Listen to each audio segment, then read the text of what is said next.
Tiga desa di Seksi 3 Tol Jogja-Bawen telah melakukan pengumuman identifikasi dan inventarisasi. Selanjutnya akan mulai proses appraisal dan tentunya akan mendekati pembayaran uang ganti kerugian. Berikut ini informasi selengkapnya.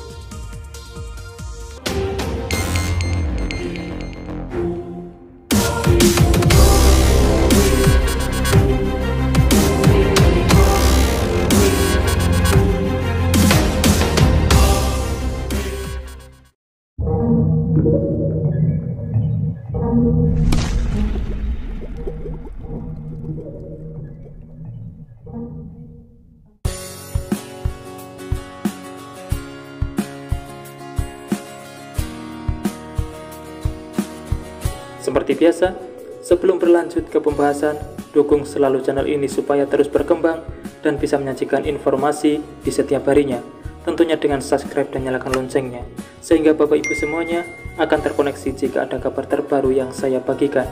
Dan saya ucapkan terima kasih yang sudah mengikuti channel ini hingga saat ini. Tim pembebasan lahan Jalan Tol Jogja-Bawen Seksi 3 mulai memasuki pengumuman hasil identifikasi dan inventarisasi yang dilakukan pada Selasa 20 Juni 2023 kemarin. Kali ini giliran Desa Senden, Kecamatan Wungkit yang diumumkan hasil identifikasi dan inventarisasinya. Kasih Pengadaan Tanah dan Pengembangan BPN Kabupaten Magelang, Jarod Sujahyo mengatakan, untuk Desa Senden, ini merupakan desa yang keempat di Seksi 3 yang sudah diumumkan untuk hasil identifikasi dan inventarisasinya. 3 desa lainnya yang sudah diumumkan yakni Desa Mungkit, Desa Bojong, dan Desa Pagersari. Untuk Desa Senden ini berdasarkan data awal yang terkena proyek tol kurang lebih 266 bidang dan yang baru bisa diumumkan 113 bidang. Rinciannya 92 bidang tanah kepemilikan masyarakat dan 21 bidang berupa fasilitas umum, saluran, dan jalan desa. Dari 21 bidang ini, di dalamnya terdapat makam yang juga terdampak.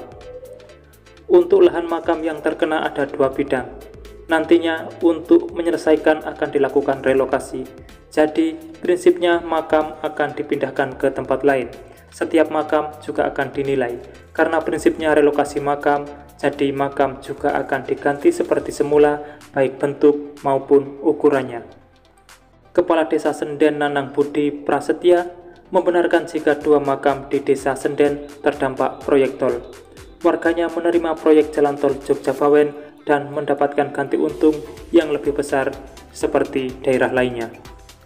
Disampaikan untuk harga tanah di Desa Senden bervariasi.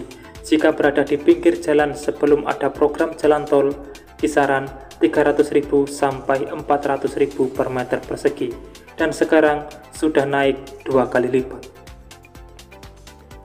Jika itu kabar di Seksi 3, sekarang bergeser ke Seksi 1. Direktur Utama PT Jasa Marga Jogja-Bawen, AJ Dwi Winarsa menyampaikan terkait progres lahan.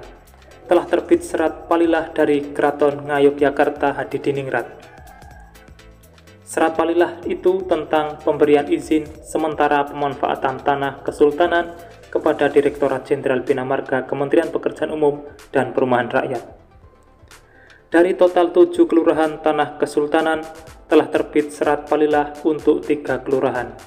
Serat palilah terbit untuk Kelurahan Sumberjo, Kapanewon Tempel, seluas 2,296 meter persegi.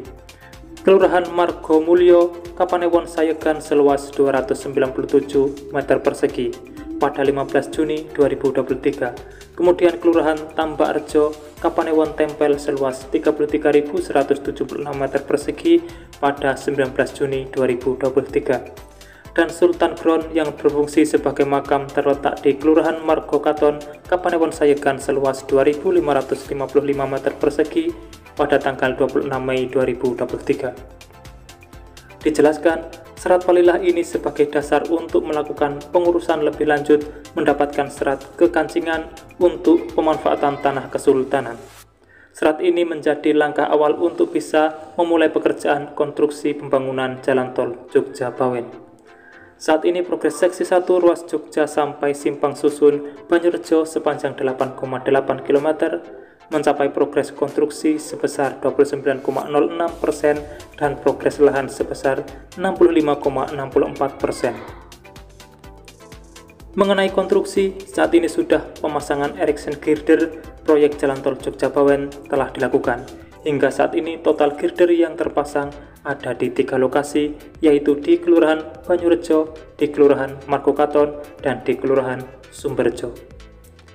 Girder yang terpasang ada di 3 lokasi, tepatnya di STA 68+825 di Banyurejo, STA 72+950 di Margokaton, dan STA 0+800 di Sumberjo. Pemasangan girder ini awal mula dilaksanakan mulai dari STA 68+825 Banyurejo Tempel Sleman pada 27 Mei 2023 lalu. Kemudian selama 2 hari pada 8 sampai 9 Juni 2023, pemasangan girder dilaksanakan di Sangu Banyu pada STA 72+950 di Margokaton, Sleman.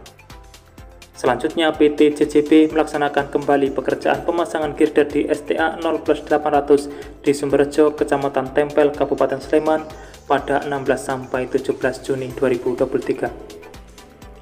Capaian tersebut menjadi sinyal positif untuk progres pembangunan Jalan Tol Jogja-Bawen. Pembangunan jalan tol akan tetap memperhatikan aspek historis dari Keraton Jogja dan situs-situs cagar budaya serta purbakala yang berada di wilayah daerah istimewa Yogyakarta.